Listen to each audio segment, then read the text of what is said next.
Não tenham medo de serem vocês. Jamais. Jamais. Não se envergonhem do que erraram. Não se culpem das suas falhas morais. Porque cada um de nós temos a condição de reerguer a nossa conduta moral através do trabalho, do esforço, da dedicação e do caminho que seguimos na direção de Deus. Então não existe campo de batalha perdido, não existe guerra perdida, não existe caminho sem jeito, de jeito nenhum. Sempre temos opções. E é diante dessas opções que nós vamos construir um novo eu. E esse eu é um eu diferente, é um eu que se aceita, que olha para si e se ama. Se reconhece com o defeito e diz assim, tudo bem, meu defeito está aqui, mas em algum momento ele for importante, deixa eles aqui comigo. Porque eu ainda tenho que conversar muito com eles. Eu ainda tenho que corrigir muito eles, eu tenho que ajudar muito eles a serem pessoas melhores. Então vamos parar com essa ideia ridícula de tirar defeito, tirar dor, tirar sofrimento, como se isso fosse um ganho. Pelo contrário, vamos permitir que a dor e o sofrimento e vá embora através da nossa dedicação, do nosso esforço, a nossa vontade e na nossa capacidade de autogerir as nossas emoções, a nossa psicologia, o nosso eu. Acreditando sempre que você eu acredito que eu sou de Deus e você também é. Espero que você acredite nisso, porque eu acredito em mim. Com certeza. Então, essa é a mensagem. Muito obrigado. Que Deus te abençoe. Graças. Boa noite. Então, isso. Boa noite. Vai, meu filho. Tudo bem, graças a Deus. Seja bem-vindo. Tudo bem, Satisfação conhecê-lo. como é que você está? Daqui a 1, 2 ou 3 minutos, a gente vai ter uma total sintonia. Certo. Então, vamos esperar um pouco e conversar com o senhor nos bastidores enquanto isso. Graças a Deus. Aqui estamos novamente para mais um diálogo com os espíritos. O espírito já está incorporado. Qual é o nome do senhor, por gentileza? Adolf Fritzkar. Certo. Então, o senhor que é o Dr. Fritz. Isso. Certo. O senhor foi o espírito... Você quer saber se eu fui o único? É isso. É? Vai ser... A sua pergunta é essa. Isso. É assim. Eu trabalhei com alguns médiuns no Brasil. Roberto é meu 29º. Todos os espíritos que trabalham comigo trabalham sobre a minha responsabilidade dentro da minha equipe. Sim. Uma pequena parte deles, uma parte muito pequena deles, às vezes se utiliza do meu nome dentro de alguns trabalhos espirituais. Certo. O que é permitido por mim, e mais importante ainda, é permitido por Deus. Então, a personalidade de um espírito, ela não se traduz apenas ela não se traduz apenas no resultado do trabalho, mas é na individualidade do ser humano. Então, eu, como ser humano, sou um ser humano individual. Tenho as minhas peculiaridades, a minha história, aquilo que me construiu. No entanto, eu tenho uma história muito, muito, muito maior do que o que ela realmente é conhecida. Pouco se sabe sobre meus irmãos, pouco se sabe sobre esses espíritos que eu estou falando, que trabalham comigo, que também utilizam meu nome. Pouco se sabe a respeito dos meus médios. Por exemplo, nesse momento no Brasil, você deve achar em torno de 22 a 25 médiuns que se dizem receber do Dr. Fritz. Sim. Mais ou menos. Eu só trabalho com 3. Estou iniciando um 4º. Eu já falei aqui várias vezes, aqui mesmo já disse, trabalho com uma médium na cidade de Minas Gerais. Você já deve ter ouvido falar. Sim. Trabalho também com um outro médium aqui no Nordeste e com o Roberto, obviamente, e com outro médium também no sul do Brasil. Então, são esses 4, esse do Nordeste é o que eu estou iniciando. Ainda estou iniciando. Mas estou trabalhando também com o médium no sul do Brasil. Então, esses são os serviços que eu trabalho. Agora, a minha equipe trabalha com 23, 24 mais ou menos. 25, acho. Não sei o número exato. Sou péssimo com número. Péssimo. Sim, senhor. O senhor foi o espírito que abriu o precedente de ser um médico que aliava a medicina espiritual, a medicina material e a ciência sem nenhuma intercorrência religiosa? Exatamente. Meu trabalho é completamente científico. Ele não passa pelo cunho da fé. A fé é um processo do paciente e que ajuda o paciente, ou não, depende do grau de fé que ele tem, ajuda ele ou não na cura dele. Então, o meu trabalho não carece disso. Se meu trabalho carecesse de fé, não há, por exemplo, é a mesma coisa você dizer que antibiótico só fica bom quem acredita nele. Então, o sol só nasce para quem gosta dele. Não, só chove quando eu quero. Não, a ciência ela está à frente do nosso desejo, das nossas vontades e do que nós acreditamos. Quando se trata de fé religiosa, o que eu tenho visto é que a maioria dos meus pacientes, quando possuem fé religiosa, esses pacientes ficam mais rapidamente curados. Certo? E às vezes tem uma recuperação melhor. No entanto, isso não é um fator preponderantemente exato e perfeito, porque na ciência médica nada é. Então, às vezes o paciente tem um tipo de tumor, a gente entra com medicamento, reage bem, mas quando bota o mesmo medicamento no mesmo tipo de tumor em outra pessoa, a reação não é boa. Então, é muito o resultado da medicina, da atuação, principalmente quando se trata da medicina espiritual, que é uma atuação magnética, ela querendo ou não, ela está dentro de um contexto de abstracionismo muito grande.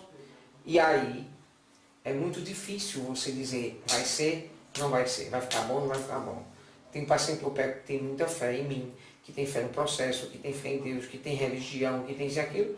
Às vezes é uma doença banal, eu vou tratar e ele não consegue ficar curado. E às vezes uma pessoa que não tem fé nenhuma, não acredita em mim nem nada, chega aqui dentro da minha maca, eu faço uma cirurgia de um problema altamente complexo, a pessoa fica curada. E o que mais acontece é, aquela cura, ela transforma no início da sua fé. Que eu acho que esse é o meu grande legado. Não é o meu trabalho, mas é o meu legado. Boa. Sim, senhor. O que podemos saber hoje sobre sua história? Muita coisa. Eu nasci numa cidade que antigamente pertencia antigamente à Alemanha. Não se chamava Alemanha, chamava-se Prússia, era uma união de reinos. E a cidade onde eu nasci é uma cidade chamada Gdansk, que fica no norte da Polônia hoje. Mas eu não sou polonês, eu sou alemão. Certo. Só que essa cidade, na época, pertencia à Prússia. Eu me mudei logo na adolescência ainda, mudei dessa cidade para a cidade de Munique, onde eu tinha parentes, eu nunca fui uma pessoa muito abastada financeiramente. E eu tinha parentes, mas eu era muito inteligente, tinha parentes. E esses parentes financiaram estudos para mim. E esses estudos me levaram até a Faculdade de Medicina, onde eu fiz a Faculdade de Medicina na Terra e de lá saí para dentro do corpo médico do Exército Alemão. E aí sim já era Alemanha. Já não era mais Prússia, era Alemanha. Sim, senhor. Parece que o senhor tinha esse desejo de chegar ao posto mais alto do Exército, é isso? Onde o senhor entrou? Eu não acredito que... Eu não acredito que posto mais alto seja uma meta para quem realmente merece. Eu acredito que servir a alguma coisa é realmente importante. E a consequência disso é você ser bom no que você faz. Bom. Então, eu geralmente eu não me preocupo com o resultado, eu me preocupo com o resultado do trabalho. Se isso vai ocasionar para mim ser chamado o maior médico do mundo, como já fui, ou ser chamado um grande militar, como também já fui, para mim isso não é diferente. Então, na hierarquia militar, a qual ainda guardo muitos traços e tenho muito respeito pelos meus superiores e tudo mais, obviamente, quando você faz um trabalho bem feito, você sempre quer alçar voos mais altos. E eu era muito ambicioso, ainda sou. Eu me considero um espírito ambicioso, porque não consigo trabalhar com pouco, não consigo trabalhar para poucos, não consigo trabalhar com pequeno. Onde eu estou, as multidões se fazem. E isso é uma necessidade do meu espírito. Ainda bem que o motivo que me faz hoje, o caminho que me faz hoje ter essa missão é um caminho muito mais nobre, porque me faz andar pelo caminho do amor e da caridade. No entanto, quando estive em guerra, estive em batalha, como eu era médico, poucos médicos aceitavam trabalhar no fronte de batalha, então era lá que eu trabalhava. Eu não só trabalhava como médico do fronte, como eu também chefiava uma equipe de aproximadamente 40 soldados que seguiam, um sargento, um tenente e 30 e poucos soldados, um batalhão que seguia minhas orientações. Então, soldado que trabalhava para mim, para você entender um pouco quem eu sou, vou lhe falar como eu penso. Soldado, eu chamava meus soldados e dizia assim, bom, é o seguinte, vocês estão agora diante de um tenente-coronel, que estou fazendo um paralelo ao que o Brasil Sim. se conhece. Era mais ou menos essa a minha patente. Sim. Então, se agora vocês estão diante de um coronel que é muito exigente, e vou exigir de vocês uma coisa, uma só. Quem desistir eu mato, mas eu mato, mas quem não é o inimigo que vai matar não, sou eu mesmo. Então quando eu disser assim, avancem, avancem. Porque na hora que eu disser avancem, é claro que vocês vão na minha frente, eu coordeno vocês. Então vocês têm que tomar bala no meu lugar. Vamos entender cada um no seu lugar. Sim. Então quando vocês correrem na frente, eu vou ficar vendo só a nuca de vocês. Se eu ver os olhos de vocês, é porque vocês estão pensando em desistir. Nessa hora eu atiro. E alguns pensavam em desistir. E eu disse assim, se eu estou aqui avançando nessa direção, ele vem de lá para cá, gente correndo, é inimigo. É inimigo. Ah, não, mas está com a farda. Eu não olho para a farda, eu olho nos olhos. Porque eu tenho que mirar no meio do olho. E geralmente quando eu acertava no meio dos olhos. Então, o senhor chegou a matar companheiros. Muitos. Alguns se sentiram extremamente honrados com isso. Ó, eu estava dentro de uma trincheira. Você já andou dentro de uma trincheira? Você não tem noção do que é isso. Chovendo, quase 1 metro de água dentro de uma trincheira, com fezes boiando, os soldados a 2, 3 dias ali dentro, morrendo de frio. Dá um exemplo, por gentileza, o que é uma trincheira? Trincheira é um buraco no chão, Tá, onde as balas passam por cima. O buraco é para a gente não morrer. entendi. É igual tatu. Fica ali intocado, em tocas, né? Sim, senhor. A gente fica ali dentro daquela trincheira. Então, eles não têm coragem de vir também, porque a gente está armado. Pois. E também ninguém sai da trincheira. Sim. Você tem ideia, teve uma batalha que eu não lembro o nome agora. Me lembro, não posso dizer. Essa batalha aconteceu, acho que 1 ano antes de eu desencarnar. Eu desencarnei em 1917. Sim. Estamos completando 100 anos. Sim. De desencarne. Nesta batalha morreu quase 1 milhão de soldados dos dois lados. Quando você somou a quantidade de mortos dos dois lados, e ninguém avançou 1 único metro nesse dia. Então a guerra é algo muito, muito cruel. Muito cruel. Do lado dos franceses, do lado dos alemães, a gente atirando para cá, todo mundo morrendo, quase 1 milhão de soldados mortos nessa batalha, e não se avançou 1 único metro. Quer dizer, é de fazer você refletir. Quando você está dentro da guerra, você vira uma máquina. Então você para de pensar no que é certo e no que é errado. Você pensa apenas no que você precisa fazer. E era isso que eu fazia. Eu fazia o que eu tinha que fazer. E aí às vezes eu estava, olha só, os recursos numa guerra são muito poucos. Muitas vezes parei sangramentos, hemorragias em paciente com areia. Certo. Fiz isso muitas vezes. Porque não tinha medicação, não tinha, às vezes faltava ponto, faltava linha. E não é que faltava, é porque estava longe, a pessoa estava ali morrendo. Se eu me levantasse para ir no hospital de Campana buscar e trazer, eu morria. Então, fazia ali mesmo com o que eu tinha. Eu lembro que eu tinha umas calças grandes, andava sempre com rolos de esparadrapo dentro das calças, que era exatamente para poder, caso precisasse fazer uma cirurgia, fechava ela ali mesmo. Claro. E assim foi muitas vezes. Eu tive que fazer cirurgia no campo, na neve, na chuva, no sol. Não importa, fazia cirurgia a céu aberto, aves, mosquitos, moscas, terrível, lama. Então eu fazia cirurgia, eu via que a pessoa não escapava, ela ia morrer ou não, tirou logo da cabeça, porque uma bala custa muito menos do que o medicamento que iria gastar, remédio para dor e por aí vai. Então a equação da guerra, por isso que eu digo, a guerra é cruel porque ela leva o ser humano ao seu limite. E quando você acha que chegou nele, você percebe que o seu limite ainda está muito longe. Então a gente faz coisas terríveis na guerra. Se você me perguntar se eu me arrependo, muito. Se sinto culpado? Nem um pouco. Porque dentro do contexto que eu estava, naquilo que eu fazia, eu estava cumprindo meu dever. Claro. E eu compreendo isso. Se hoje eu faria, óbvio que não. Porque eu sei das consequências negativas, nefastas, posso até chamar assim, que existem diante da maldade do ser humano, diante do poder mal usado, ou diante diante do ato de maldade, da ausência do bem. Sim. Então, hoje eu jamais faria. E me arrependo, obviamente me arrependo de muita coisa. Mas jamais me senti culpado. Porque a culpa é uma desculpa para os fracos. Olha. Se você é fraco, você fica se agarra com a culpa para poder não ter que fazer nada. Ah, eu estou sendo culpado, nada mais na minha vida funciona, porque você é fraco, retardado, moral. E aí você se agarra com a culpa e fica com ela lá. Não, eu me arrependo, me sinto responsável pelo que fiz e agora eu vou trabalhar para mudar isso e trazer um contexto diferente. Então eu trouxe para o Brasil uma nova metodologia de trabalho espiritual. Muita gente pensa que a Arigó foi meu primeiro médium, não foi. A Arigó foi meu terceiro ou quarto médium. Foi. Tive uma médium na Bahia, nunca vou esquecer. Demorei a voltar a trabalhar com mulheres. Hoje eu trabalho com mulher. Lá em Minas Gerais é uma mulher. Mas na Bahia foi difícil, muito difícil. Porque ela era jovem, muito jovem, cabeça no meio do mundo, doida, como quase todos os médiums são. E a menina tinha um processo de hormonal que era terrível. Por mais que eu tentasse ajudá-la, para diminuir um pouco os efeitos, pouca coisa eu conseguia. Então ela tinha uma tensão pré-menstrual que demorava 4 ou 5 dias antes da menstruação e o processo de menstruação durava mais de uma semana. Então ela passava assim uns 12 dias. O Sérgio fala muito essa palavra, entojo. Já ouviu falar disso? Não, entojo. A pessoa com nojo de tudo, Sim. com abuso de tudo, com aquela coisa horrível, difícil. E era, quer dizer, dos meus 30 dias que eu tinha para trabalhar com ela durante um mês, 12 eram perdidos no processo menstruais. O que é que eu disse? A partir de agora, meus médios são homens.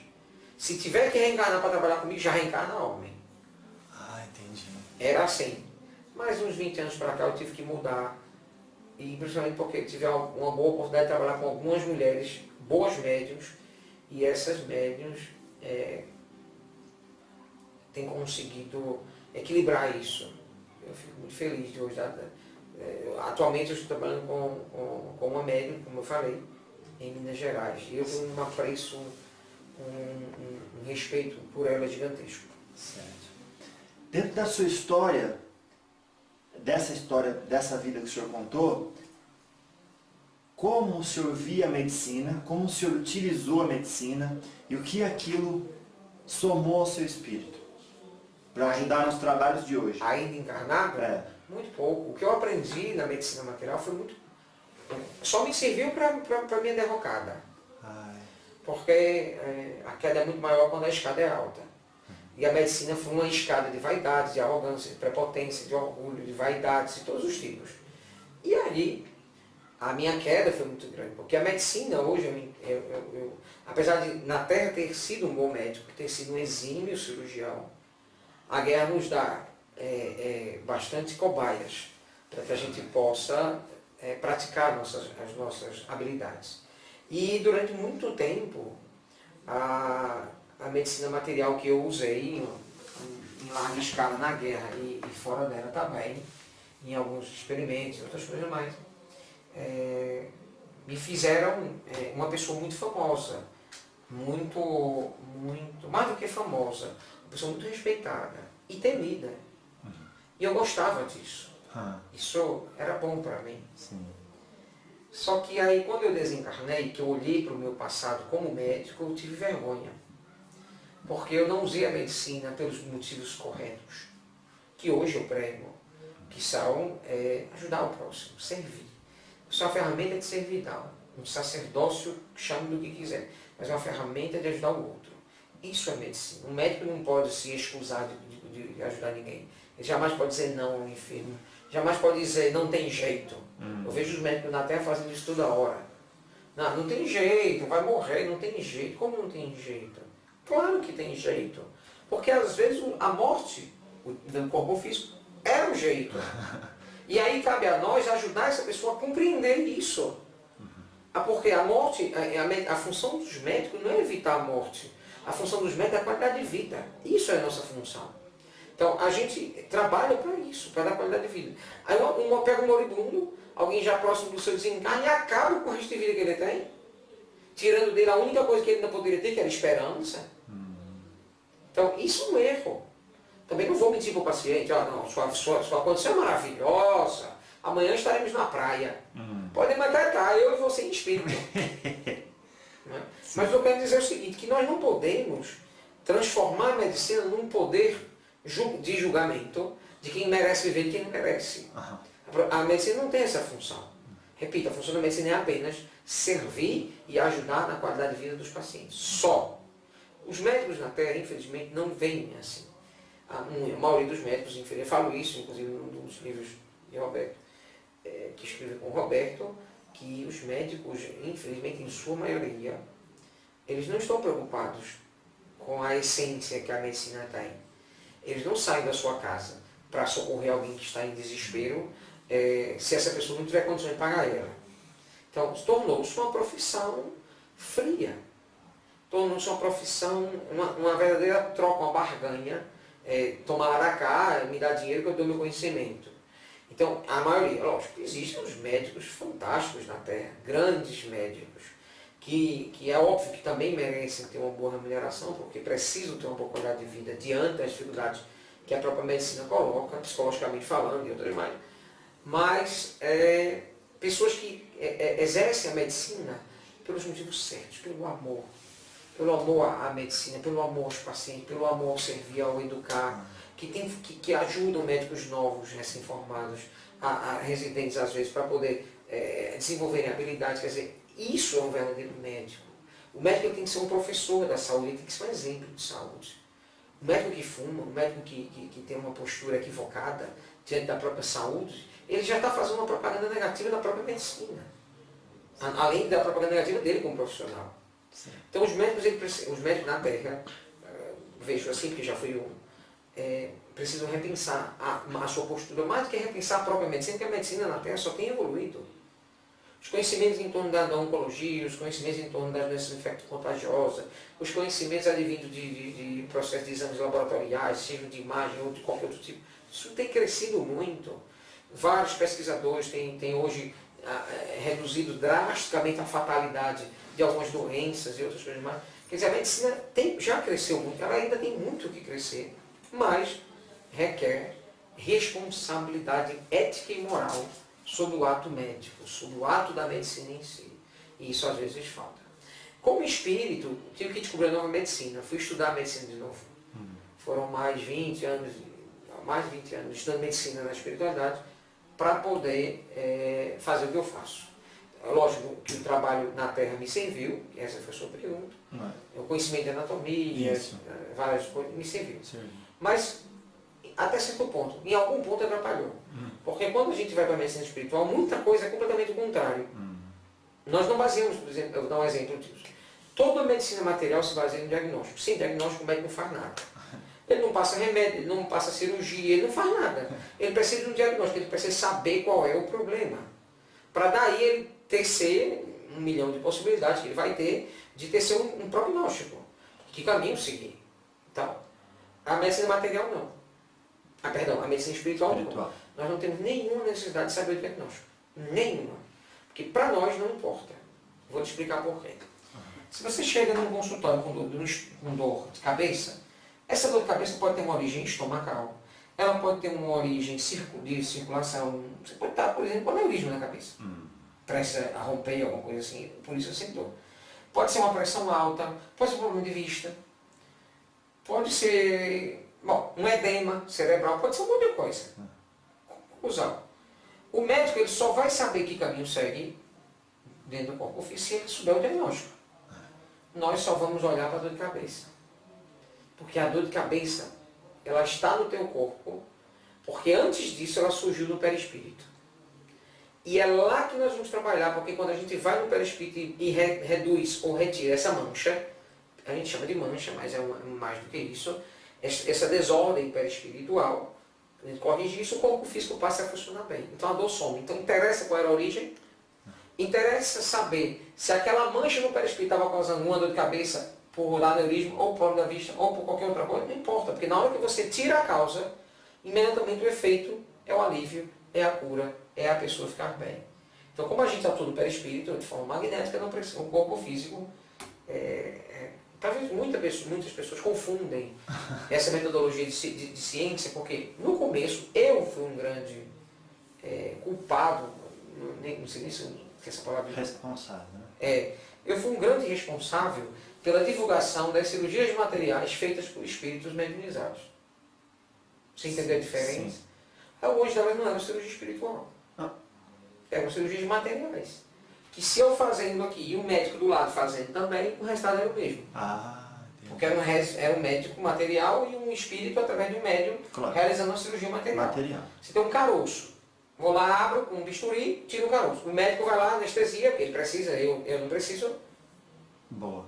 certo? Mas ele precisa. Ah. Mas o procedimento é igual, ele corta, puxa o caroço e fecha. Por que o Puxa senhor não precisa da anestesia? Porque a gente consegue gerar o efeito analgésico. Certo. Nós não geramos anestesia no paciente, nunca. Que a gente gerava nos cortes, que eu gero até hoje, alguns pacientes ainda trabalham com alguns médicos ainda trabalham com agulhas. Sim. A gente não gera anestesia, a gente gera analgesia. Analgesia é ausência de dor.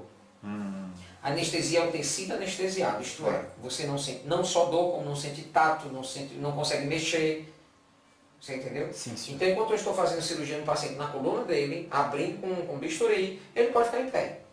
Porque ele não está anestesiado. Se tivesse anestesiado, ele não conseguia. realmente. O corpo dele arriava. Mas o senhor faz isso como? O senhor traz um aparelho do outro lado que cria essa ambientação?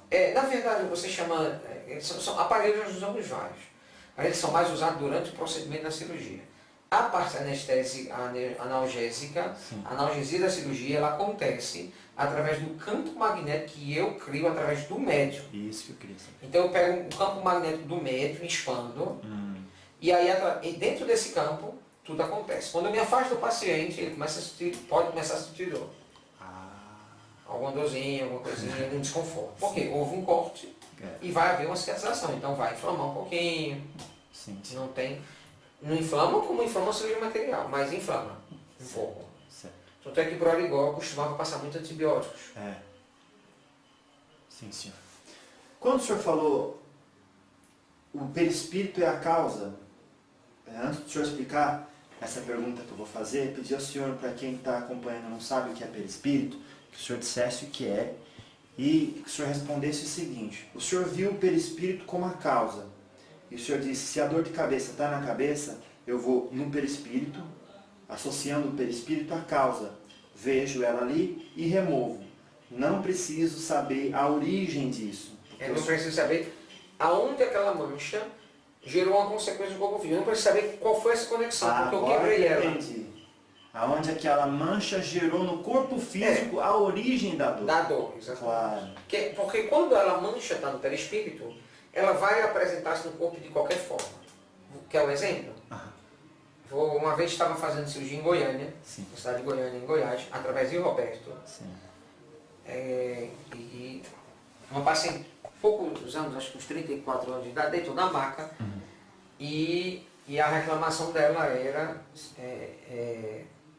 câncer no colo do intestino. Eita. Isso era 34 anos, acho que 33 anos.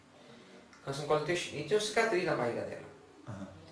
E eu olhei para ela e falei, por que você fez essa histerectomia? Por que você tirou o seu útero? Doutor Fris, isso aconteceu já faz uns 5 anos. Certo, mas por que você tirou? Não, porque eu tinha um mioma, um só, mas ele era muito grande, maior do que uma laranja. Certo. E por que sua médica não tentou diminuir esse mioma através de medicação para depois extrair só o mioma? Não, porque ela achou que era melhor fazer logo a histerectomia. Eu já tinha tido 2 filhos, não queria mais ter filho. Ela perguntou se eu queria, mesmo eu tendo só 28 anos, 29 anos.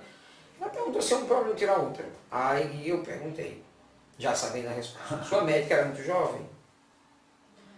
Era muito jovem. Ela estava muito ansiosa? Um pouco. Você não era para ter tirado seu útero. A mancha no seu perispírito que está causando esse câncer era agora para estar no teu útero e agora era a hora de tirar o útero. E você ficar completamente curada. No intestino a perda vai ser maior. Que é na mesma região. A mancha apareceu. Ela aparece. Se ela está no perispírito, ela vem para a matéria, não tem jeito. A não ser que a pessoa faça uma mudança. Eu estou rindo porque é muito difícil isso acontecer. Faça uma mudança drástica no padrão vibratório moral para ela merecer que aquela mancha se dissolva antes de chegar na matéria. Meu Deus. É muito difícil isso acontecer. Então, eu disse a ela, essa mancha era para ter gerado câncer no seu útero.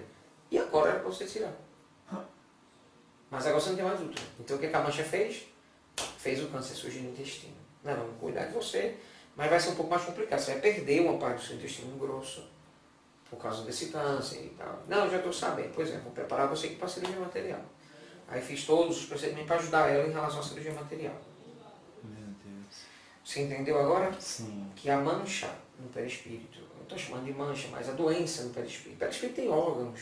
O coração bate, o pulmão respira, igual. Igual. Só não tem as mesmas necessidades que o corpo físico tem. Então ele é muito mais sublimado do que o corpo físico. Mas ele mantém esse arcabouço. Por que mantém? Porque a qualquer momento aquele perispírito precisa reencarnar de novo. Então ele tem que trazer isso com ele. Se ele não trazer isso com ele, como é que ele vai dar forma à matéria? Você acha que todos os cromossomos, todos os genes que estão dentro do cromossomo humano, eles se desenvolvem em proteínas, se desenvolvem muito pouquinho. A maioria dos genes que estão dentro dos cromossomos humanos, os núcleos das células humanas, são, na genética humana, elas são inativas. Quem é que ativa? O perispírito. Boa. É o programa do perispírito, que vem do perispírito que ativa. O que é o perispírito? Por favor. O perispírito é a semi-matéria que reveste o espírito. O espírito ele é composto de uma ausência completa e total da matéria. Sim. Entendeu agora? Por isso que se diz o espírito não tem sexo. Porque não tem beijo, não tem sexo, não tem sexo. Agora, o perispírito é como se fosse a roupa do espírito. Certo. E com ele, esse perispírito varia de acordo com o mundo onde ele está habitado. Onde ele está para reencarnar ou reencarnante. Bom. Certo? Então, o perispírito de um ser humano que habita a Terra é diferente do perispírito de um ser humano que habita outra órbita, outro planeta, outra coisa assim. Sim. Certo? Então, ela mantém aquele perispírito, pulmão, coração, não sei o que, e quando ela vai reencarnar, ela já está com toda essa grade de funcionamento sistêmico a favor do funcionamento do corpo. Nessa hora se desenvolve no corpo. Por que uma pessoa às vezes leva um tiro e a cicatriz vem no corpo seguinte, na próxima encarnação? Porque o perispírito manchou naquele local e aquela mancha vai se apresentar como você fez. Não necessariamente ela vai ser uma doença. Certo. Então quando você fala assim, eu vi um espírito, não, você viu um pé. Isso, então. Espíritos não tem como ver. É impossível. Ele não tem matéria. O perispírito é feito de uma semi-matéria. Então é mais fácil de ver. Alguns médiums não conseguem. Nenhum aparelho na Terra ainda consegue detectar um perispírito, a não ser que ele esteja com energias densas. Sim. Aglutinadas de algum médium de efeito físico, que são as aparições. Claro que sim. Segundo a terminologia espírita, a gente sabe que a alma é o espírito encarnado. O senhor vai dizer como que o senhor vê, se isso teve alguma mudança depois desse tempo que passou. Ou se o meu entendimento pode estar equivocado. Que o espírito, ou seja, o que o senhor é hoje, não é espírito ainda, é um espírito errante. Né? Porque ele está no período entre vidas e ainda está revestido pelo perispírito. Isso. Esse você também tem o seu. Isso. Esse tem sexo, esse tem... Sim, claro, só homem. Claro. Então, quando diz assim, o espírito que se comunicou não é homem nem mulher, ele só está representando um arquétipo. Não é bem assim. O senhor... Bom, é o seguinte. Se tem uma coisa que nesse mundo, meu Deus, abre espaço para viagem, para uso de drogas, para falar besteira, é o mundo da abstração que se vê, que se tem com a mediunidade. Sim. Então, é muito difícil você tentar entender o que é que o médico, que muitas vezes é doido, está querendo dizer quando eu disse dele. Então, eu realmente não tenho como avaliar algo assim. Talvez tenha sido uma forma de tentar explicar alguma coisa, eu não sei qual é o intuito. Ou então, talvez existam alguns espíritos que sublimam a sua sexualidade, né, ao ponto de realmente eles não terem mais uma necessidade de manter essa condição de homem ou uma condição de mulher.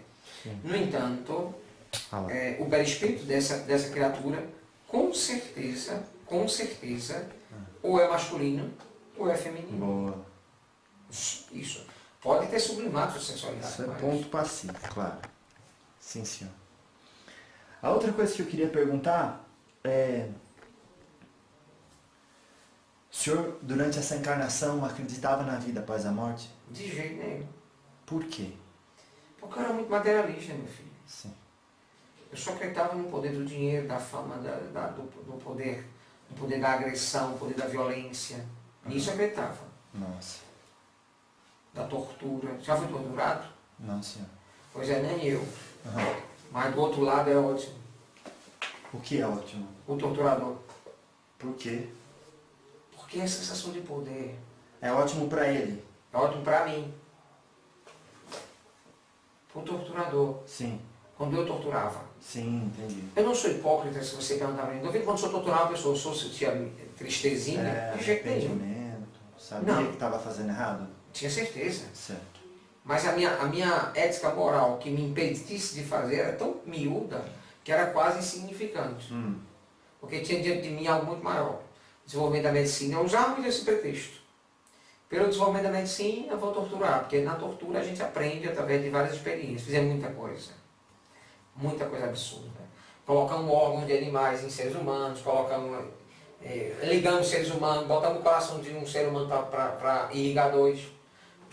Esses próprios desses torturados, muitas vezes até imploravam para a gente matar eles. E a gente dizia, não senhor, você é um ratinho do laboratório. E a gente fazia sem nenhuma piedade. E a gente, que eu digo, não é só eu, porque também não é só eu. Por que você acha que minha equipe é tão grande? Quando se diz onde estava Deus nessas horas que deixava os inocentes na vossa mão? No mesmo lugar que estava Deus, quando, depois de mim, os nazistas vieram e acabaram com metade do mundo. No mesmo lugar que hoje, Deus está no mesmo lugar quando você dobra aqui a esquina, um assaltante puxa uma arma e dá um tiro em você por nada. Deus ele criou suas leis e disse assim, pronto, as leis estão criadas, agora vocês se veem aí dentro. Então, daí para frente entrou algo muito perigoso, que é o livre-arbítrio humano. O livre-arbítrio humano faz você escolherem, às vezes, o erro, mesmo sabendo que estão errados. Sim.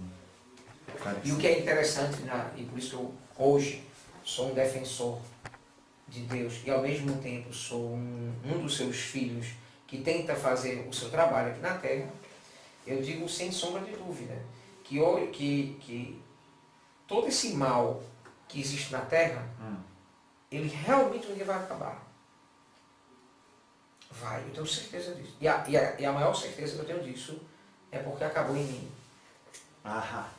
Você entendeu? Sim. Então, como acabou em mim, e vendo o quanto ruim eu era, eu posso afirmar que todo ser humano é potencialmente realmente bom. Isso não é mentira, não é lorota. Não é espírito bom querendo ganhar fama. Pelo contrário. Eles nem estão muito preocupados com isso. Eles estão preocupados em ajudar. Sim. E eu convivo com eles, eu sei como é difícil lidar com eles. Os espíritos bons são muito complicados. Os espíritos Bons. são complicados, Muito. Por quê? Porque eles seguem padrões éticos que às vezes são confusos. Para mim, que ainda não atingi esse padrão. Confuso, claro. São confusos. Faz sentido aquele jeito de ser. Tipo assim. Eles são extremamente bondosos, têm muita compaixão. Atos de irmãos também eu sei, mas eles estão sempre pensando primeiro nos outros. E eu ainda não faço isso. Eu ainda penso primeiro em mim. Olha. Claro que sim. E como é que foi, só abrindo um parênteses, o senhor tem excelência em qual área da medicina? Todas. E quando estava encarnado? Não, quando estava encarnado eu era só cirurgião. Certo, do quê? E tudo, cirurgião geral. Então, e agora todas? Quando eu falei para você que passei 23 anos em reclusão, estudando medicina. No astral, né? Isso, claro. Exatamente. Dentro do mosteiro. Eu tinha que ficar isolado. Porque os meus inimigos queriam me pegar. E eles mereciam me pegar. No entanto, o que é que eu fiz? Eu até encaro eles, mas deixa eu me preparar primeiro. Eu pedi uma moratória. Me deram, depois de mais de 20 anos sofrendo, eles disseram assim, agora você vai ter sua moratória. Aí eu fui. Botava recluso, um espírito, um conhecido, o Fabiano de Cristo, você já deve ter ouvido falar disso. Sim. E ele me deu a oportunidade de fazer parte do mosteiro que ele habitava. E nós fiquei lá dentro de 23 anos estudando, só eu e os livros. tinha contato com pouquíssima gente, só eu e os livros. E eu reescrevi toda a medicina que havia na espiritualidade. Eu peguei todos os livros de medicina da espiritualidade, que já eram bem mais avançados do que os que tinham na Terra, na minha época, e aí eu reescrevi eles. E aí eu escrevi 56 livros. Olha. Cada um sobre uma especialidade médica diferente. Se você perguntar qual a especialidade médica, eu tenho de todas. Boa. Agora, se você perguntar qual que eu mais gosto, né? Eu gosto de começar pela que eu menos gosto. Sim. Pediatria. Por quê? Porque eu não gosto de choro de menino. Choro de criança. Choro é. Me incomoda muito. Aquilo ressona no meu ouvido como um sino, um grilo. Já teve um grilo na cabeça? Nossa. Pronto, me incomoda profundamente. Eu tenho esse problema. Claro. Isso é um problema. Então a pediatria é uma área que, apesar de eu gostar, perdão, gostar não, apesar de eu conhecer, Sim. não sou muito chegado. Mas como eu adoro desafios, quando eu vejo uma criança, eu corro para atender. Ah, boa. Você entendeu? Faz sentido. Autossuperação, né? É lógico, o tempo inteiro. E aí eu gosto muito de nefrologia, eu gosto muito de cardiologia, cirurgia cardiovascular. Explica, nefrologia mexe no rim, é isso? Isso. Pronto. Eu gosto muito de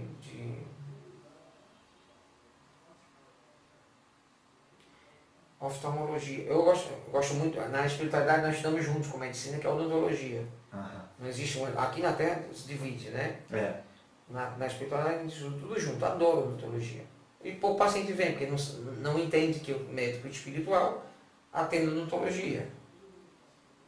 Ou seja, o senhor cura a dor de dente. Não só a dor de dente, mas aquilo que pode estar causando a dor.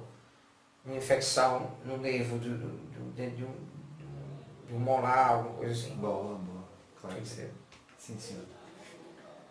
Sua equipe médica tem à disposição um quadro de trabalhadores competentes em quantas e quais áreas da medicina? Em todas as áreas de medicina, nós somos atualmente 14 hospitais na espiritualidade, 14 hospitais enormes, 2 ou 3 são menores, mas a maioria deles são bem grandes, hospitais muito grandes. E grandes comparado à Terra, obviamente. Claro. E somos uma equipe de mais de 30 mil médicos, coordenada por mim. Sim. Só que eu só tenho 28, 27, estou mudando, 27 e 28, que são os mais perto de mim. Esses, em sua maioria, também mediunizam em outros médios, fazem cirurgia junto comigo. Então, por ali, sempre por perto. São meus amigos pessoais mesmo, já chegou nesse ponto. Se tornaram amigos, tem uma delas, inclusive, que é Fátima, que é mais do que um amigo, uma verdadeira confidente, alguém que eu tenho uma confiança absoluta. Doutora Fátima? Fátima. É um espírito. Isso. É uma Trabalha médica, incorporado no uma médica Brasil. cearense. Boa. E eu conheço ela há mais de 50 anos. Certo. E ela trabalha na minha equipe. Só de uns 20 anos para cá que ela está vindo fazer cirurgia, porque eu muito insisti. Porque ela é uma grande médica, uma excelente cirurgiã. E de tanto eu insistir, ela e Fátima tem frases que me ganham. Cita uma, por gentileza. Vamos lá. Ela diz assim: é muito difícil fazer cirurgia ao seu lado, porque a sua luz obscurece qualquer médico. Ela tem essas coisas. Aí me ganha. Aí eu tenho por ela um respeito muito grande. Essa coisa da humildade, eu consigo, apesar de não ser muito, eu consigo detectar a humildade de longe. E para mim, é a maior e melhor característica que um ser humano deve ter. É a humildade. E eu tenho, graças a Deus, e a minha própria decisão, eu tenho como um guia, como um irmão, como um pai e também como um grande tutor, Bezerra Menezes, que tem sido para mim assim, um exemplo inesgotável, uma fonte inesgotável de humildade. É impressionante. Se eu te falar as coisas que Bezerra Menezes fala, você vai dizer, não é possível. Não é possível que exista alguém tão bom assim, não é possível. Então, sabe? E tem hora que chega cansa. Então com quem ele é? Brincadeira. Não, claro. Apesar de não ser muito bom médico, mas com pessoas excelentes. Boa. Existe essa... Eu vou dizer bem que eu achei que não é um bom médico. Quer que eu diga? Por favor. Primeiro, até para isso ficar bem compreendido, porque tem gente que acha que eu estou criticando ele. Bezerra de Menezes, ele é conhecedor de muito da fluidoterapia. A mesma que eu uso nas minhas cirurgias. Só que o Bezerra de Menezes, hoje ele se dissociou da medicina, de certa forma, da ciência médica. E hoje ele vive mais no campo nesse campo magnético. Nesse campo do uso do magnetismo, do uso das energias astrais e por aí. Então, ele é muito mais focado nisso. E o Bezerra de Menezes é um espírito superior, bem mais superior que eu. Então, ele tem uma capacidade que eu jamais teria, de dizer, esse paciente aqui, ó, tem que desencarnar porque é o melhor para ele. Eu não posso fazer isso. Eu não tenho esse cunho moral. Eu até participo de processo de desencarne. Né? Não tenho. Então, eu até participo do processo de desencarne. No espírito superior, eu cheguei e disse, Fritz, vai lá e acompanha. Como médico, o desencarne de fulano, esse candidato, tá bom, eu vou lá. Não tem problema nenhum. Mas tomar a decisão de um desencarne, jamais. Tem gente que ainda diz que eu sou um matador de médium. Dizem por aí que eu ando matando meus médiums. Meu médium morre porque eu matei os médiums. Olha o histórico de vida deles, a vaidade deles, o orgulho deles, não foi isso que matou eles. Entendi. Eu não tenho nada a ver com isso. Eu não sou assassino, não. Eu sou médico. Certo. Assassino eu já fui. Mas hoje não mais. Claro. E aí, Bezerra de Menezes, ele é assim. Então, ele abandonou um pouco o conceito de médico. Esse conceito da medicina, desenvolvimento da tecnologia. Por exemplo, ele vem atender 30 pessoas. 10 ele faz cirurgia. Os outros 20 ele passa a mão em cima. Faz nada. Aí eu pergunto, como é que você faz uma coisa dessa? Ele diz assim, porque eu sei que aquela doença é a cura. Então ele tem uma avaliação moral do paciente. Ele não avalia como médico. Entendi. Ele avalia como espírito superior. Por isso que eu digo que não é um médico bom. Só por isso. Mas repito e falo sempre, é um dos seres humanos mais fantásticos. Com ele eu iria para qualquer lugar. Olha aí. Qual foi o maior ensinamento que ele passou para o senhor? Humildade. É isso. Ele me deu como meta, mas eu ainda não atingi. Claro. Depois falamos um pouco mais a respeito disso. O senhor desenvolveu no astral uma ou mais das técnicas hoje utilizadas na Terra por cirurgiões? Sim. Acho que eu relato isso nesse Isso. livro, não? Sim. O estente. Tem outra cirurgia de joelho, aquela cirurgia de... Os traumatologistas, os ortopedistas, sabe, conhecem muito bem, que eles pegam hoje eu deixei meu jaleco, vim de militar. Pra quê? Por quê? Que diferença faz, doutor Fritz? Porque o meu arcabouço médico é outro. Como é que eu vou explicar isso? Bom, depois você vai entender. Então, esse músculo aqui da coxa chama-se quadríceps. E quando ele se une, ele se une aqui na tíbia, bem na frente da tíbia, nessa região aqui, com um tendão aqui bem grosso. Sim. Então, existe uma técnica hoje com esse tendão muito grosso. Você pode tirar uma parte dele para poder fazer, por exemplo, a substituição de tendão de ligamento cruzado, de joelho, por exemplo. Então, você pega uma parte desse tendão e faz forja, né? Forjado é um ligamento de tendão cruzado que se rompeu. Muito comum nas lesões de rotação do joelho. Entendeu? Sim. Então isso é uma técnica que nós desenvolvemos na espiritualidade. Claro. Por quê? Às vezes demora a chegar na Terra, 30 anos, 40, Sim. 60, 80. Tem alguns que não vão vir nunca. Porque não tem como vir ainda.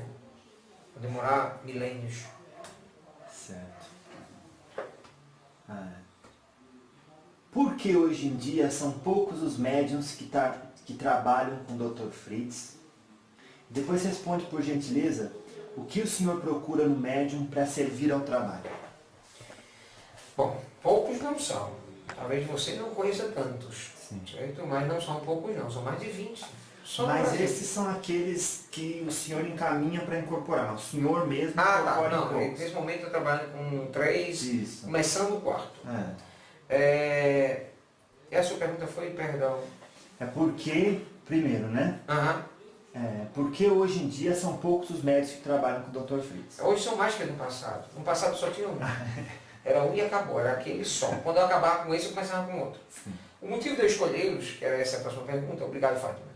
O motivo de eu escolhê-los é porque nós temos missão.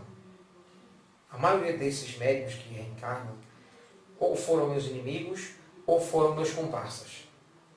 E aí a gente tem uma missão junto de fazer o bem junto. E tem que ser junto. Então, você pode até ter mais mediunidade que o Roberto, que eu não duvido.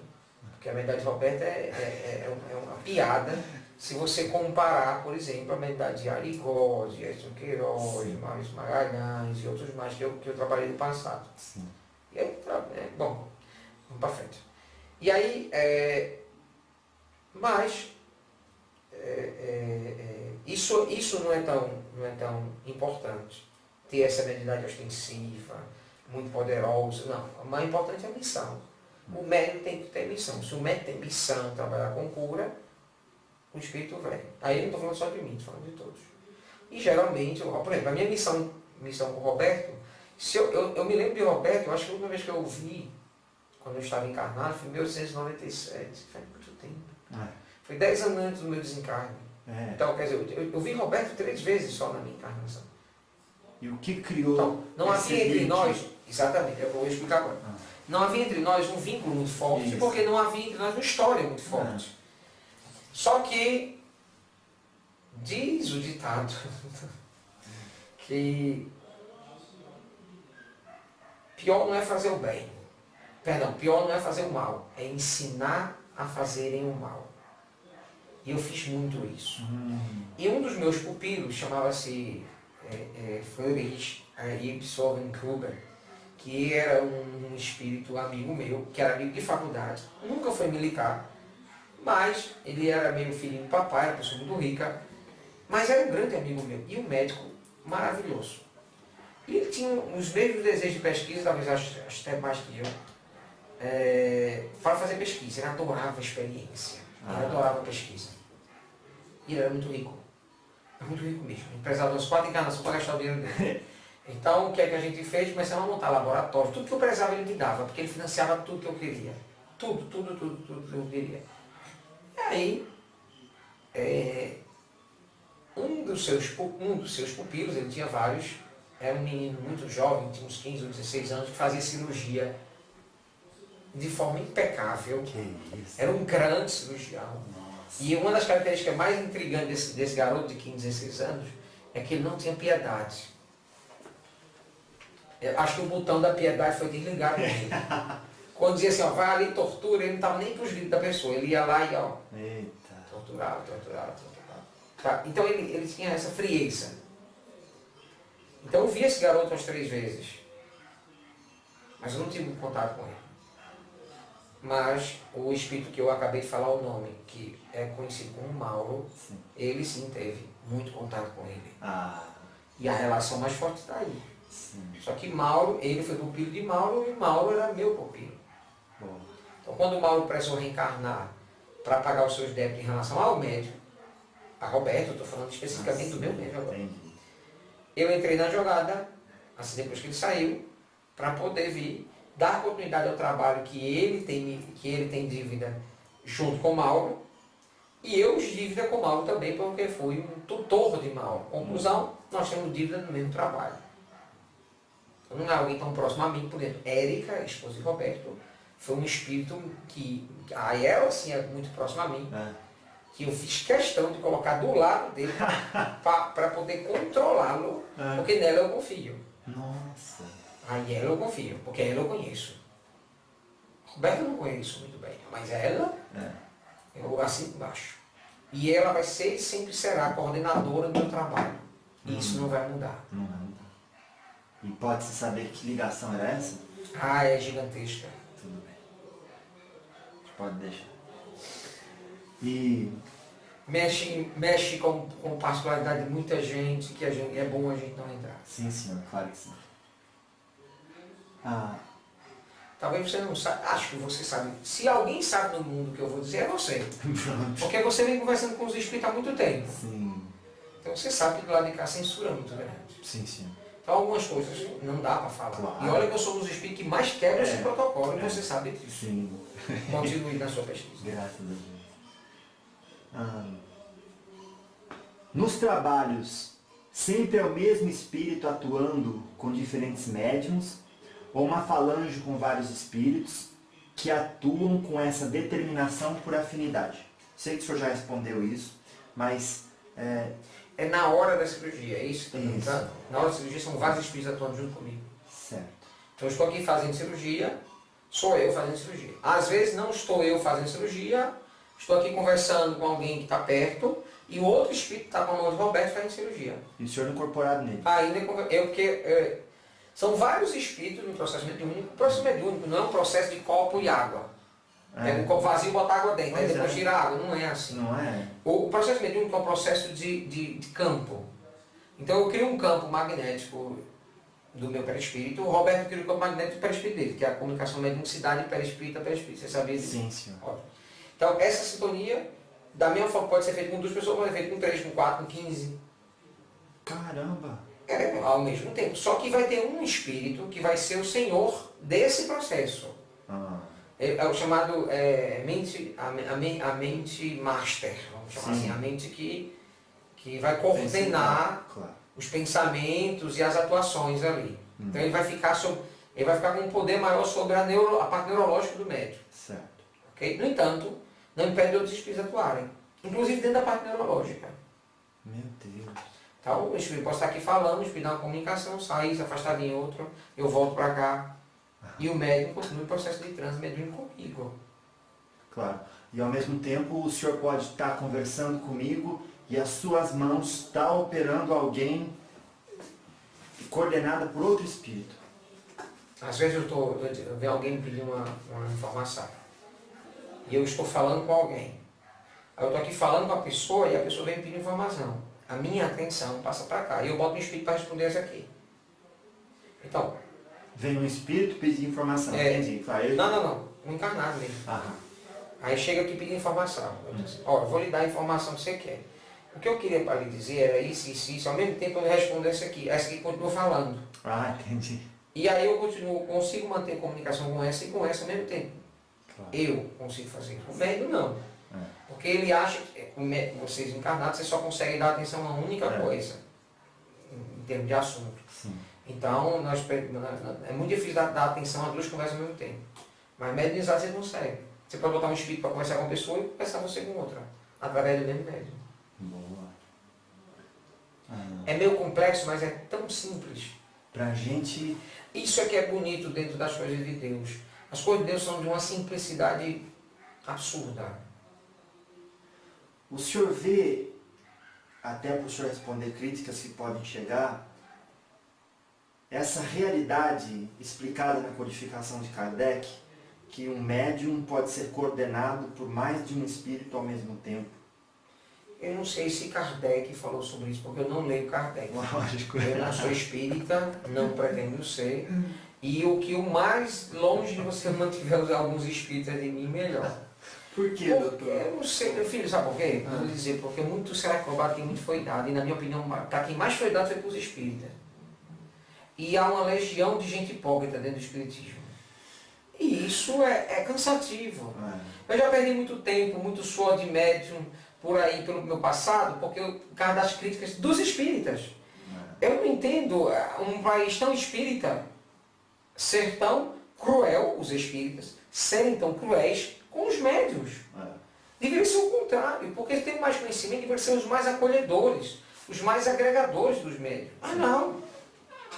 Então eu fico meio cansado desse povo. No entanto, eu entendo que são um bando de ex-condenados da justiça de Deus que vem para cá ser espírita como a última instância da lei de Deus. Quando diz, tu vai espírita porque para ti não tem mais muita opção não. Nossa. Aí tu vai espírita.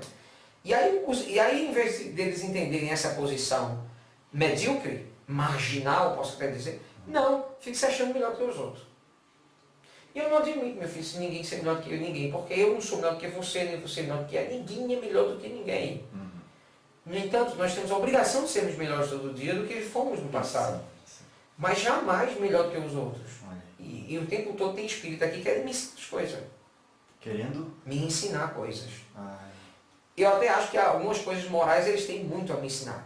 Mas o meu trabalho, deixa eu levar minha vida como eu quero. Claro. Uau. Até mesmo porque você acha que eu morri? Quem está morto é você. Ai. Explica por que o senhor tem essa colocação. Não é a primeira vez que o senhor a faz. Não, não. Porque, meu filho, olha só, vocês são verdadeiros zumbis. Vocês fedem. Eita. Vocês fedem tanto que tem que tomar banho todo dia, senão a catina ninguém aguenta. Vocês têm necessidade de desodorante, necessidade de shampoo, necessidade disso, daquilo, outro, porque vocês fedem. Necessidade de fazer a barba, necessidade disso, daquilo, outro. Necessidade de dormir 8 horas por dia. Isso é de uma incompetência. Um terço da vida vocês passam dormindo. Isso é uma incompetência. 60 anos, 20 anos dormindo. O pastor faz assim, não, estava trabalhando. Não, você estava dormindo. Se você passou um terço da sua vida dormindo. Sim. Então, o corpo humano, por si só, ele é uma máquina bem difícil. Fraca mesmo. Do ponto de vista evolutivo, é. Porque mal vocês ficaram bípedes. Tem pouquíssimo tempo que o ser humano ficou bípede. Não ficou bípede o suficiente. Por que nós temos tanto problema de coluna no centro cirúrgico, tanto da terra quanto da espiritualidade? Porque o ser humano ainda não está 100% adaptado a ter se tornado bípede. E ainda tem muito o que evoluir. Conclusão. Vocês são zumbis. Vocês só enxergam o pau no dedo do nariz e olhem lá, quando vem muito. Não, por estarem na matéria, se esquecem que são espíritos. E por estarem na matéria, só valorizam o que é material. Estou falando na sua generalidade, obviamente que tem as exceções. Então, eu não. Eu não tenho mais o limite da matéria, eu não tenho mais o limite do corpo, eu não preciso mais dormir. Para mim não existe dia, noite, hora, manhã, tarde, noite, amanhã, ontem, isso não faz mais sentido. Eu pergunto que horas são, eu digo, agora são 7h20, eu não tenho a menor ideia se é dia ou noite, porque não faz diferença. Para mim, porque eu não durmo. Eu não durmo, eu parei de comer, eu não tenho mais. Vocês vão ao banheiro. Os mais ricos fazem o mesmo que vocês fazem, irmão. Entendeu? Então vocês sim vivem uma vida limitada. Nós espíritos não. Por causa dessa nossa pouca limitação, e por causa do excesso de limitação que vocês têm, é que o bem que vocês fazem na Terra tem um valor tão pesado diante do bem que eu, como espírito, faço. Se eu atender 1 milhão de pacientes, talvez não represente 10 pessoas que Roberto atenda num passe. Talvez não tenha o mesmo peso. Talvez tenha mais valor para Deus os 10 que receberam um passe. Entendi. Porque cada um segundo as suas condições. Exato. Muito será cobrado, que muito foi dado. Se um espírito tem toda essa condição, tem toda essa liberdade, toda essa falta de limitação, ele tem a obrigação de fazer o bem. Vocês encarnados, eles ainda têm a desculpa da dúvida, por não saber, por não lembrar. É o benefício. O benefício, Sim, claro que sim. E a pergunta próxima era bem essa. O senhor, quando não está trabalhando incorporado, continua trabalhando no astral como médico? Meu filho, eu trabalho mais sem estar incorporado do que incorporado. Porque incorporado eu passo muito tempo ocioso. E quando eu estou em espírito, primeiro eu não tenho mais limitação do médium, não tenho a limitação da mediunidade, não tenho a limitação dos problemas materiais. Às vezes eu digo assim, olha, eu preciso de uma sala de cirurgia maior. Faz 5 anos que eu peço uma sala de cirurgia maior, aqui na Casa do Caridade. O que é que eles fazem? Nada, que eles não têm dinheiro. Quando eu digo assim, eu quero um hospital novo, amanhã na hospitalidade eles me mostram. Tudo é mais fácil. Na hora. Tudo é mais fácil. Então aqui as limitações é por isso que essas limitações aqui da Terra e de estar trabalhando com médium fazem com que o meu trabalho tenha um valor monetário, vamos chamar assim, só para você entender, para a espiritualidade superior tão alto. A minha hora trabalhada aqui na Terra com médium não tem o mesmo valor da minha hora trabalhada quando eu estou na espiritualidade, não. Aqui vale mais? Muito, mas muito, mas Por que muito. aqui vale mais? Porque as dificuldades são maiores. Entendi. As condições ditam As valor. limitações, as perturbações dos médios, o blá blá blá. É muito difícil. Claro. Mas vale a pena. Vale a pena. Vale a pena. Nenhum espírito na espiritualidade, atente o que eu vou lhe dizer. Nenhum espírito na espiritualidade, poucos são os espíritos na espiritualidade que conseguem chegar a 1 milhão de horas de trabalho em menos de 200 anos. 1 milhão de horas. Em menos de 200 anos de desencarne. Meu Deus. Poucos. Eu consegui isso em menos de 100. Eu fui o único. Isso equivale a mais ou menos 90 anos de trabalho? Eu acho que até mais. Não, se você for botar no tempo, é mais do que os 100 anos. Eu acho. Mas eu vou explicar isso melhor. Sim. É o peso. O peso do trabalho que eu faço. Sim. Eu estou com o 29º médio. Realmente. Entendeu? Entrando por 30 agora. 30º. Sim, senhor. Então isso faz com que a minha hora trabalhada não seja só equivalente a 1 hora de trabalho, mas muito mais do que isso.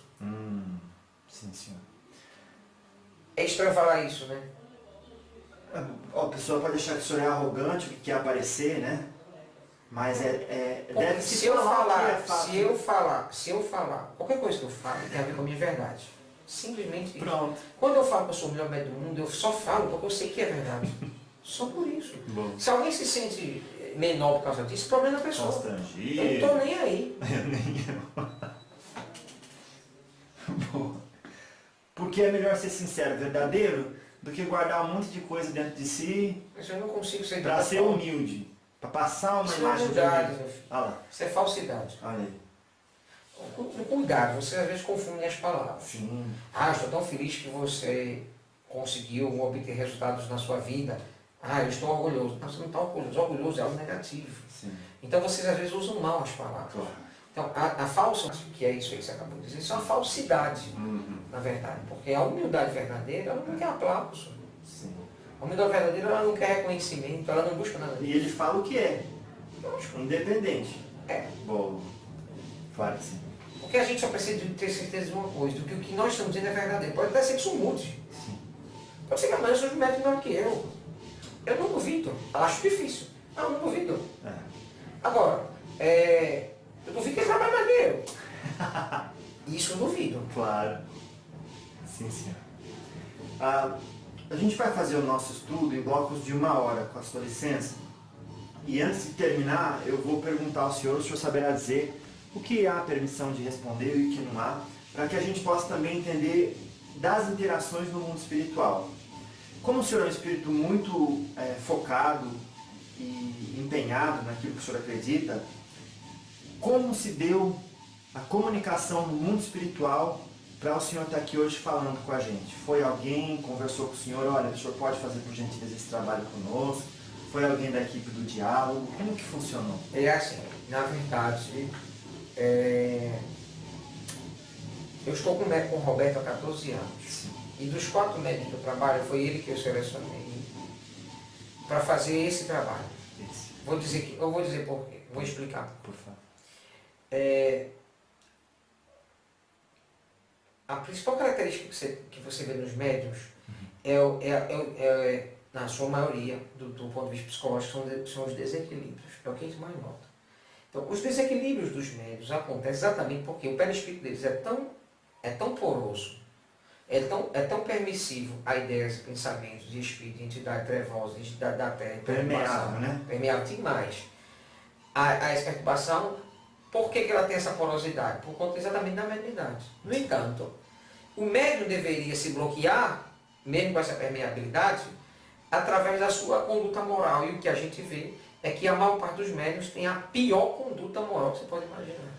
São doentes sexuais, são pessoas mesquinhas, orgulhosas, vaidosas, e por aí vai. E é exatamente porque, e não teria como ser diferente, porque ele já vem médico porque ele não presta.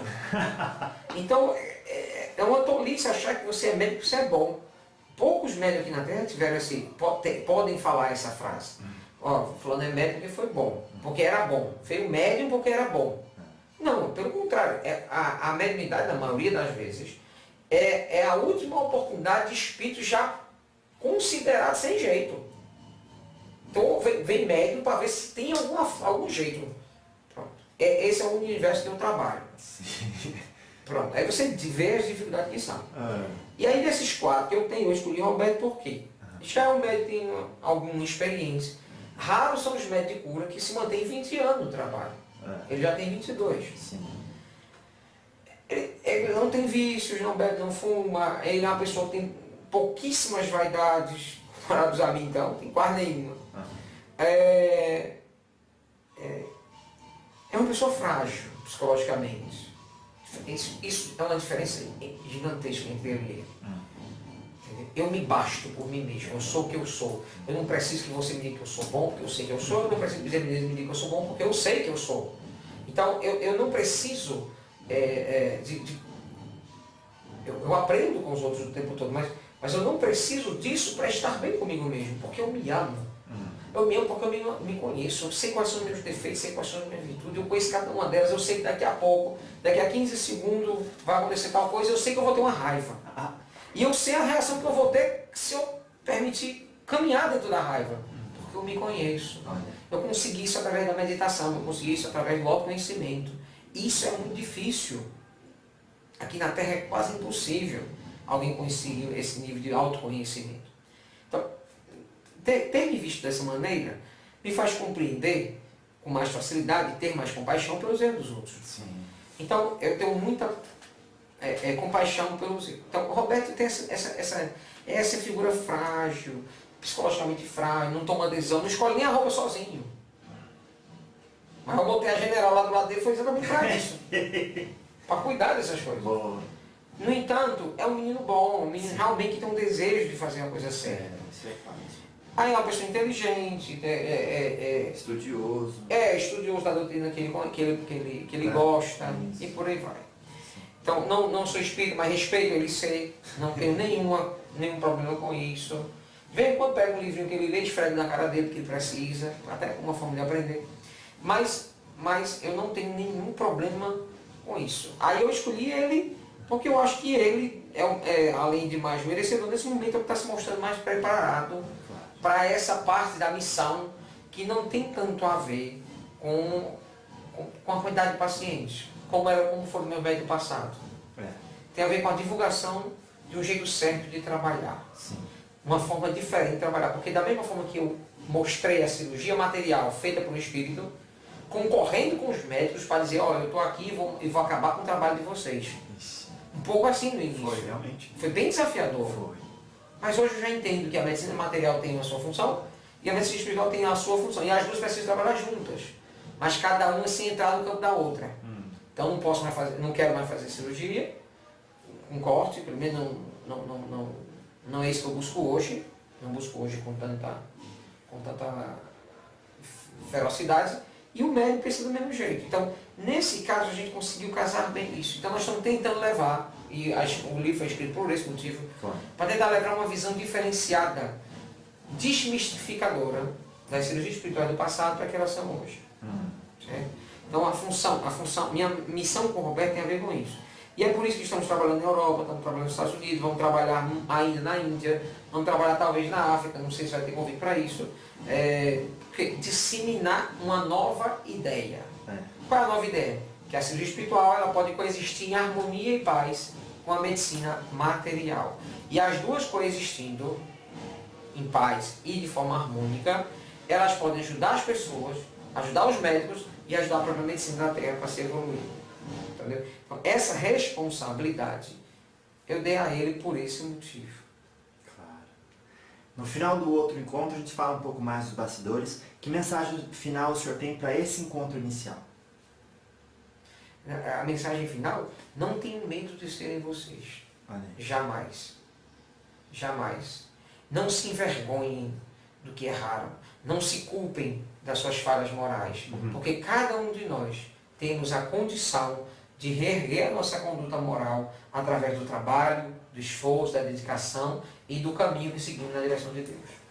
Então, não existe campo de batalha perdido, não existe guerra perdida, não existe caminho sem jeito, de jeito nenhum. Sempre temos opções, e é diante dessas opções que nós vamos construir um novo eu. E esse eu é um eu diferente, é um eu que se aceita, que olha para si e se ama, se reconhece com defeitos e diz assim, tudo bem, meu defeito está aqui, mas em algum momento eles foram importantes, deixa eles aqui comigo, porque eu ainda tenho que conversar muito com eles. Eu ainda tenho que corrigir muito eles, eu tenho que ajudar muito eles a serem pessoas melhores. Então vamos parar com essa ideia ridícula de tirar defeito, tirar dor, tirar sofrimento, como se isso fosse um ganho. Pelo contrário. Vamos permitir que a dor e o sofrimento vá embora através da nossa dedicação, do nosso esforço, A nossa vontade e na nossa capacidade de autogerir as nossas emoções, a nossa psicologia, o nosso eu. Acreditando sempre que você eu acredito que eu sou de Deus e você também é. Espero que você acredite nisso, porque eu acredito em mim. Com certeza. Então, essa é a minha